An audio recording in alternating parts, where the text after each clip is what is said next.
ശോഭാ സുരേന്ദ്രൻ ഒരു വെല്ലുവിളി നടത്തിയിരുന്നു, അറിഞ്ഞിരുന്നോ? അതായത് അടുത്ത വട്ടം പാലക്കാട് ഇപ്പോൾ കോൺഗ്രസ് നേരിട്ടുള്ള സീറ്റിനേക്കാൾ ഒരു സീറ്റ് പോലും കൂടുതൽ നേടാൻ കഴിയില്ല, അതിന്റെ വെല്ലുവിളി പ്രതിപക്ഷ ഏറ്റെടുക്കുന്നുള്ളത് ചോദിച്ചു. ശോഭാ സുരേന്ദ്രൻ അങ്ങനെ വെല്ലുവിളിക്കണ്ട. കാരണം എന്താ,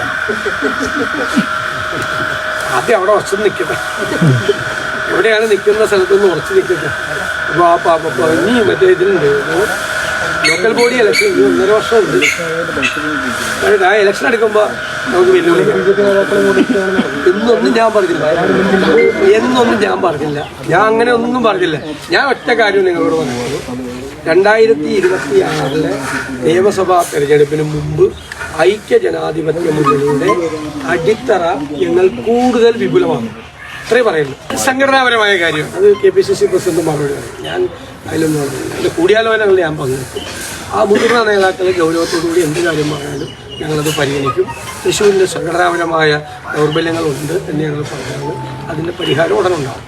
എല്ലാവരും പാർലമെന്റിലായതുകൊണ്ടാണ് ഇലക്ഷൻ കഴിഞ്ഞപ്പോഴേക്കും പാർലമെന്റ് ഉണ്ടാവും. നമ്മളത് പരിശോധിക്കുന്നതാണല്ലോ. ഞാൻ അതിൻ്റെ അകത്ത് മുതിർന്ന നേതാക്കൾ ആരെങ്കിലും അഭിപ്രായം പറഞ്ഞാൽ ഞങ്ങൾ അവരെയൊന്നും മോശമെടുക്കുന്നില്ല. അത് ഞങ്ങൾ ഗൗരവമായിട്ടത് പരിഗണിക്കും. അദ്ദേഹത്തെ പോലെ വളരെ മുതിർന്ന നേതാവ് ഒരു അഭിപ്രായം പറഞ്ഞാൽ തീർച്ചയായിട്ടും ഗൗരവത്തോടുകൂടി അത് പരിശോധിക്കും.